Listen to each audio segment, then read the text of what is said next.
ও বাবা, ও যুবক ভাই, দীর্ঘদিন হয়ে গেল আল্লাহর মসজিদে যান না, আল্লাহর পায়ে সেজদা দেন না। শুনে যান, আমার আল্লাহ 25 নম্বর পারা 19 নম্বর পৃষ্ঠার মধ্যে সূরা জাসিয়ার মধ্যে আল্লাহ বলেন, শুনো শুনো, দীর্ঘদিন পর্যন্ত মানুষ যখন গুনাহ করে মসজিদে যায় না, আল্লাহরে ডাকে না, আল্লাহরে বইলা যায়, আল্লাহ তার কি শাস্তি দেয় শুনো।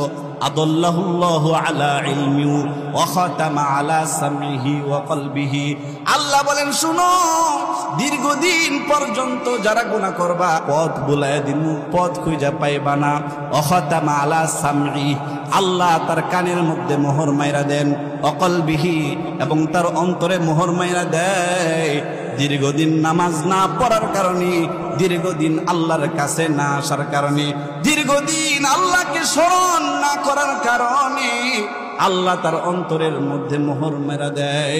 ওয়াজালা আলা বাসারিহি গিশাওয়া, এবং আল্লাহ বলেন তার চোখকেও আমি আল্লাহ সত্য থেকে আড়াল করে দেয়। এই চোখ দিয়া আর সত্য দেখার তৌফিক হয় না, এই চোখ দিয়া কোরআন পড়ার তৌফিক হয় না, নেক আমল করার তৌফিক হয় না। এই জন্য আবু জাহেল মার্কা মুসলমান যারা আছে, আল্লাহ যারা বেশি সময় আল্লাহরে ভুলে আছে, আল্লাহ তাদেরকে আবু জাহেলের মতো মোহর মাইরা দেয়। আবু জাহেল যেমন হেদায়েত পাইছে না, তারাও হেদায়েত পাই না। ঠিক কিনা জোরে কন? এই জন্য যুবক ভাই, তোমাদেরকে বলি,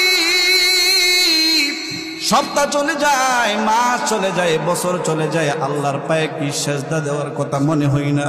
ওরে যুবক, দীর্ঘদিন আল্লাহরে তুমি সেজদা দিতে যাও না, অথচ রাস্তা দিয়ে হাঁটো, কত সুন্দর শার্ট লাগাও, কত সুন্দর প্যান্ট লাগাও, হাজার হাজার টাকা দাম, চেহারার মধ্যে ক্রিম লাগাও, চুলের মধ্যে কত সুন্দর সুন্দর তেল ব্যবহার করো।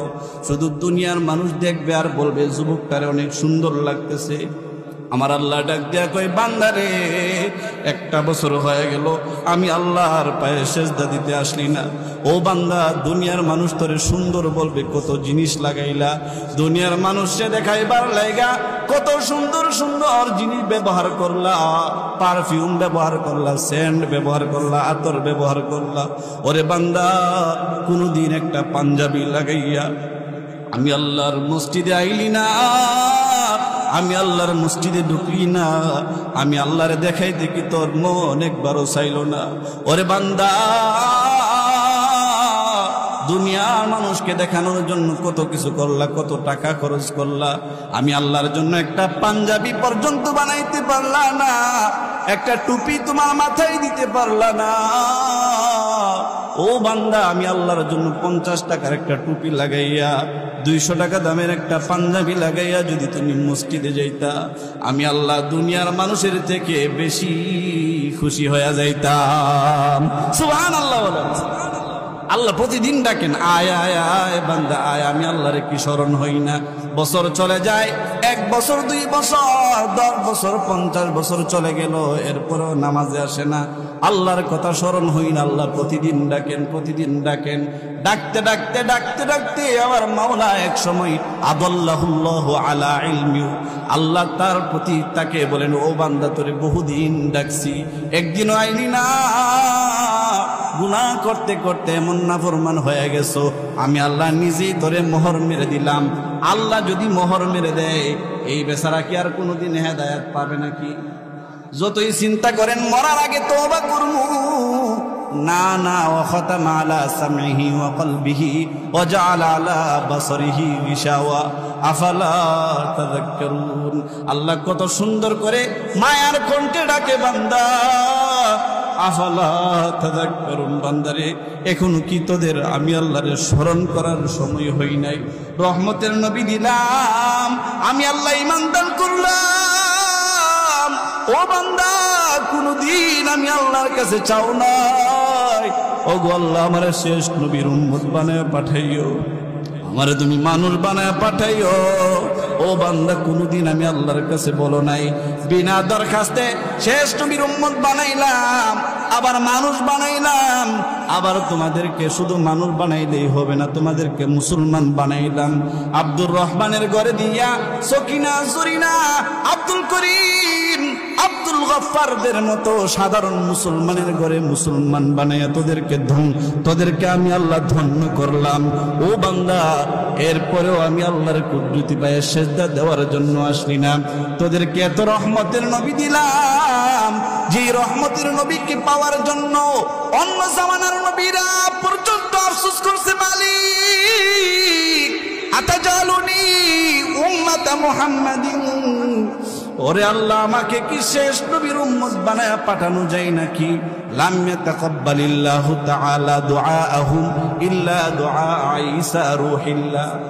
আল্লাহ তাআলা কোন পয়গম্বরের দোয়া দরখাস্ত মঞ্জুর করলেন না, তবে ঈসা পয়গম্বরের দরখাস্ত আল্লাহ মঞ্জুর করলেন।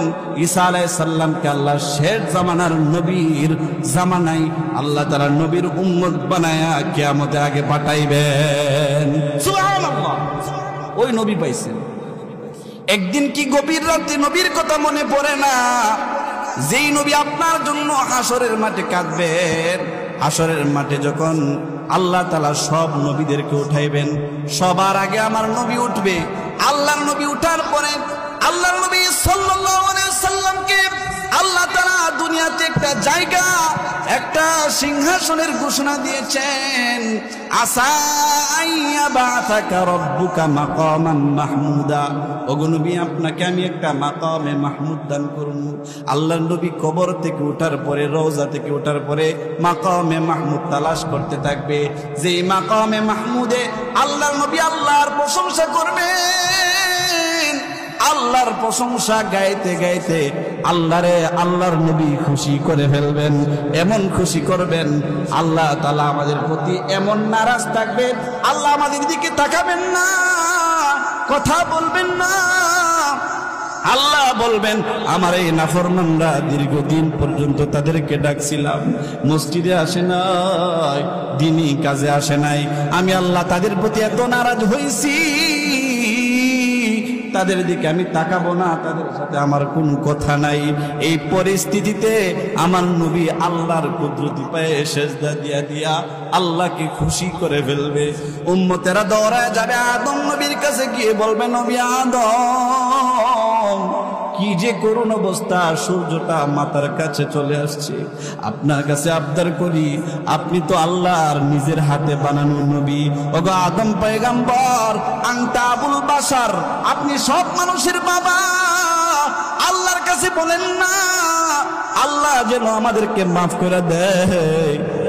আদম নবী বলবেন, ও উম্মতেরা, দুনিয়ার মানুষেরা, ও আমার সন্তানেরা, আল্লাহর সাথে আজকে কথা বলার মতো সাহস আমার নাই। যাও আমার পরের নবী নূহের কাছে যাও। নূহ বড় জলিলে কদর বড় একজন নবী ছিল, তার কাছে যাও। মানুষেরা দৌড়ায় নূহ পয়গম্বরের কাছে যাবে। ও নূহ পয়গম্বর, আপনি তো ছিলেন সানি আবুল বাশার, আপনি আল্লাহর ভয়ে বেশি কাঁদতেন, এই জন্য আল্লাহ আপনার নাম দিছে নূহ। নূহ মানে কান্দুন্না নবী। আল্লাহ উনারে ভালোবাসা নূহ ডাকতেন, কান্দুরা নবী ডাকতেন, বড় ভালোবাসতেন। মানুষেরা দৌড়ায় গিয়া নূহ নবীর কাছে বলবে, নূহ পয়গম্বর, আপনি একটু সুপারিশ করেন না। নূহ পয়গম্বর বলবেন, না না, আমার পক্ষেও তোমাদেরকে সুপারিশ করা সম্ভব না। আমার পরের নবী ইব্রাহিমের কাছে যাও। মিল্লাত আবিকুম ইব্রাহিম, তোমাদের জাতির পিতা ইব্রাহিমের কাছে যাও, তিনি তোমাদেরকে সুপারিশ করার অধিকার রাখেন। মানুষেরা দৌড়ায় ইব্রাহিম নবীর কাছে যাবে। ইব্রাহিম নবী বলবেন, আমারও আজকের কোনো ক্ষমতা নাই আল্লাহর সাথে কথা বলার, তবে যাও, আমার পরে একজন জলিলে কদর নবী আছে যার নাম মুসা, যিনি সরাসরি দুনিয়াতে আল্লাহর সাথে কথা বলতেন, মুসার কাছে যাও। ওয়াকাল্লামাল্লাহু মুসা তাকলিমা, আল্লাহ বলেন মুসা আমার সাথে কথা বলতো, আমি মুসার সাথে কথা বলতাম। মানুষেরা দৌড়ে মুসার কাছে যাবে, এমন একটা পরিস্থিতি হবে, মুসা পয়গম্বর থরথর করে কাঁপবেন আর বলবেন, না, আজকে আল্লাহ জি রাগ করছে, আল্লাহর সাথে কথা বলার সাহস আমি মুসার নাই। যাও যাও, আমি একটা ঠিকানা বলি, যে ঠিকানায় গেলে তোমরা কোনো উপায় খুঁজে পাইতে পারো, মানুষদেরকে ঠিকানা দেখায় দিবে। শেষ নবীর আগের নবী ঈসা পয়গম্বরের কাছে যাও, যে ঈসাকে আল্লাহ তাআলা বাবা ছাড়া শুধু মার মাধ্যমে দুনিয়াতে পাঠাইছিলেন। ঈসারে আল্লাহ বড় ভালোবাসতেন। মানুষেরা দৌড়ায় ঈসা নবীর কাছে যাবেন, আর গিয়ে বলবে, নবী ঈসা একটু দেখেন না, সুপারিশ করতে পারেন কিনা। ঈসা নবী বলবেন না। মুবাশশিরাম বিরাসূলি ইয়াতি মিন বাদি ইসমিহু আহমদ, আমি তোমাদেরকে সুসংবাদ দিতে পারি আমার পরে একজন নবী যার নাম আহমদ, যার নাম মুহাম্মদ। তিনি ওই যে মাকামে মাহমুদে সিজদায় পড়ে পড়ে আল্লাহর সাথে কথা বলতেছে। আজকে এই ময়দানে সেই নবী ছাড়া আল্লাহর সাথে কথা বলার আর কারো কোনো সাহস নেই। মানুষেরা দৌড়ায় যাবে, দলে দলে গিয়ে দেখবেন আমার নবী কুদরতি আসরটা দিয়া আল্লাহর কাছে ভিক্ষা চাবে। আল্লাহ রব্বি হাবিলি উম্মতি, রব্বি হাবিলি উম্মতি। ওই দিনও মানুষ আমার নবীর মুজিজা দেখবে, আমার নবীজির রহমত। ওই দিনও মানুষগুলা দেখবে আমার নবী আসলটা দিয়ে আল্লাহর দিকে তাকায় বলবে, মালিক ওগো আল্লাহ, উম্মতের করুণ অবস্থা, রব্বি হাবিলি, আল্লাহ আপনি আমারে দান করেন, উম্মতি আমার উম্মত দান করেন। ওগো আল্লাহ আমার উম্মতদেরকে আমারে দেন, আমি আমার ইচ্ছা মতো আমার উম্মতদেরকে জান্নাতে পাঠাই, আমার উম্মতদেরকে জান্নাতে পাঠাই। এমন সময় আমার আল্লাহ বলবেন, নবী ওগো নবীজি, আপনাকে আমি আল্লাহ এই স্বাধীনতা দিতাম, আপনার ইচ্ছা মতো আপনি উম্মতদেরকে বেহেশতে পাঠায় দিতেন। তবে মনে রাখেন নবী, আপনার থেকে কিন্তু আমি আল্লাহ বেশি জানি, আমি আল্লাহর মায়া বেশি। ওগো নবী, আজকে আমি আল্লাহর কাছে আপনি এত প্রশংসা করছেন, এত সুন্দর সুন্দর প্রশংসা করেছেন, আমি আল্লাহর মনটা ভরে গেছে। ওগো নবী, আদমেরও সাহস হয় নাই, নূহ পয়গম্বরের সাহস হয় নাই, ইব্রাহিম কিছু বলতে পারে নাই, কিন্তু আপনি প্রশংসার চেয়ার আপনার জন্য বানায় রাখছি। এই চেয়ারে এত সুন্দর সুন্দর প্রশংসা আমি আল্লাহর করছেন, আমি আল্লাহর রাগ সব পানি হয়ে গেছে। ওগো নবী, আপনি শুধু দেখেন, আমি আল্লাহ আপনার লক্ষ লক্ষ কোটি কোটি উম্মতকে আজকে মাফের ঘোষণা দিয়া জান্নাত দিয়া দিন। সুবহানাল্লাহ। শুধু তাই না বন্ধুরা, আল্লাহর নবী যখন রওজা মুবারক থেকে উঠবেন, আল্লাহর নবী এত পেরেশান থাকবেন শুধু উম্মতের জন্য। ডান দিকে দেখবেন আবু বকর দাঁড়ানো, বাম দিকে হযরত ওমর দাঁড়ানো। যারা রওজায় গেছেন গিয়ে দেখবেন নবীজির ডান পাশে কবরে আছে হযরত আবু বকরের কবর, আর বাম পাশে আছে হযরত ওমরের কবর। আল্লাহর নবী কবর থেকে উঠার পর করুণ অবস্থা দেখে আল্লাহর নবী বলবেন, আবু বকর, ও আবু বকর, এখনো কেন দাঁড়িয়ে আছো? যাও দেখো আমার কোন উম্মতটা জাহান্নামে চলে যায়, আমার উম্মতটাকে ধরে আমি নবীর কাছে নিয়ে আসো। ও উমর, আর দেরি করবা না, যাও, আল্লাহ আমাকে ক্ষমতা দিছেন, আমি তোমাকে বলি তুমি আমার উম্মত গুলাকে দেখো, মিজানের পাল্লার কাছে যাও। আল্লাহর নবী সাহাবী বলেন, ওগো নবীজি, কোন কোন জায়গায় হাসরের মাঠে আপনারে খুঁজলে পামু? আল্লাহর নবী কই, সাহাবীরা রে, আমার মূল মূল জায়গায় খুঁজলে পাইবা।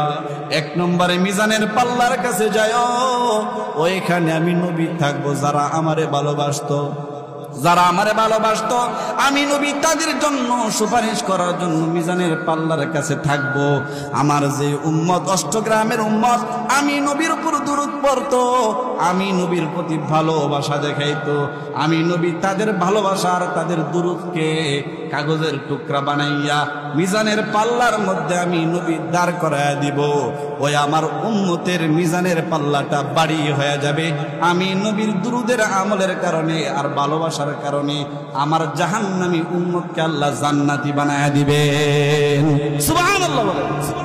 আরেকটা জায়গা আছে পুলসিরাত, যেটা বড় কঠিন, চুলের থেকে চিকন, ব্লিডের থেকে আরো বেশি দার, এমন একটা জায়গা আছে যেটার নাম পুলসিরাত।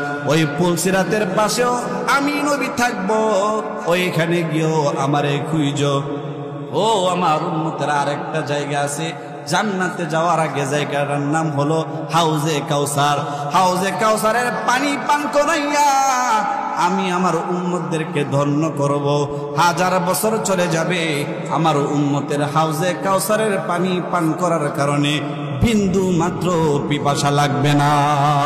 সুবহানাল্লাহ। ওই নবী যাকে ভালোবাসলে জান্নাতে যাওয়া সহজ, যার নামে দুরূদ পড়লে জান্নাতে যাওয়া সহজ, ওই নবীকে আমরা ভালোবাসতে রাজি আছি? নবীজির উপর দুরূদ পড়তে রাজি আছি? একবার যদি দুরূদ পড়ি, আল্লাহ তাআলা আমাদের উপর কমপক্ষে 10 বার রহমত নাযিল করেন। কয়বার? ওই নবীকে অপমান করে বাংলাদেশে এমন লোক আসেননি কয়েকদিন আগে? হ্যাঁ, আল্লাহ নবী সাল্লাল্লাহু আলাইহি সাল্লামকে ব্যঙ্গ করত, আর তারা তাদেরকে প্রশ্রয় দিয়ে রাখতো। নাস্তিক মুরতাদদেরকে রায় দিয়ে দিয়ে মাথায় তুলেছিল। তারা সব সময় আমাদের নবীজিকে নিয়ে ব্যঙ্গ করত। আমরা হেফাজতে ইসলাম উলামায়ে কেরাম যখন তাদেরকে শাপলা চত্বরে তাদের বিচারের জন্য গিয়েছিলাম, তারা আমাদেরকে তাসবিহ পড়ারত অবস্থায়, তাহাজ্জুদরত অবস্থায়, নামাজ পড়া অবস্থায়, জিকির করা অবস্থায় আমাদেরকে পাখির মতো গুলি করে মেরেছিল। ঠিক কিনা বলেন? আল্লাহ তাআলা তাদেরকে এমন বিচার করেছেন, মাত্র আধা ঘন্টার ভিতরে, জোহরের আগেও আমরা টের পাই নাই তাদের এভাবে পতন হবে। আল্লাহ দেখায় দিলেন নমরুদের মতন, ফেরাউনের মতন মুহূর্তের মধ্যে নবীর দুশমনদেরকে আমি আল্লাহ পতন করতে পারি। ঠিক কেন জোরে বলেন? যারা ভবিষ্যতে আসবেন, মনে রাখবেন, আল্লাহর জমিনে আল্লাহর নবীর বিরোধিতা করলে আল্লাহ তাআলা তার বিরুদ্ধে সরাসরি অ্যাকশন নেন। ঠিক কিনা জোরে বলেন? যেমন তাব্বাত ইয়াদা আবি লাহাবি ওয়া তাব, আল্লাহ তাআলা নবীর দুশমনি করার কারণে আবু জাহেলের বিরুদ্ধে আল্লাহ আয়াত নাজিল করে নাই। আল্লাহ অন্যান্য কাফেরদের বিরুদ্ধে আয়াত নাজিল করে নাই, কিন্তু নবীর আপন চাচা আবু লাহাব নবীর বিরোধিতা করছে। এমন বিরোধিতা করছে, আল্লাহর নবী ধ্বংস হোক এই দোয়া করছে। আল্লাহ কয়, আমার নবী ধ্বংস হইতো না, তুই তো আমার বিরোধিতা করলে তুই মাপ পাইতি। আমার নবীর বিরোধিতা করার কারণে আমি আল্লাহ কিয়ামত পর্যন্ত তোকে বদদুয়া দিলাম। তাব্বাত ইয়াদা আবি লাহাব, আবু লাহাব ধ্বংস হোক, তার বংশের সবাই ধ্বংস হোক। এই জন্য কিয়ামতের আগ পর্যন্ত যারাই পৃথিবীতে আমার নবীর বিরোধিতা করবে, নবীর রহমতকেও স্বীকার করবে, আল্লাহ তাদেরকে ধ্বংস করবেন। ঠিক কিনা জোরে বলেন? আমরা নবীর পক্ষে না বিপক্ষে? কে কে পক্ষে আছে? দুইটা হাত তুলি। নারে তাকবীর, নারে তাকবীর। কোরআন সুন্নাহর আলো, আল হাদিসের আলো, আল কোরআনের আলো, নারে তাকবীর। আল্লাহ তাআলা এই মাহফিলকে কবুল করুক। আমাদের সবাইকে যে কথাগুলো শুনেছি, শুনবো, এই কথাগুলোর উপর আমল করার তৌফিক দান করুক। সবাই বলে আমিন। ওয়া আখির দাওয়ানা আলহামদুলিল্লাহি রাব্বিল আলামিন। আলহামদুলিল্লাহ, সুম্মা আলহামদুলিল্লাহ। ফজলকে অসংখ্য ধন্যবাদ আমাদেরকে সুন্দর তাফসীর উপহার দেওয়ার জন্য। এই পর্যায়ে আপনাদের সামনে সিলেট থেকে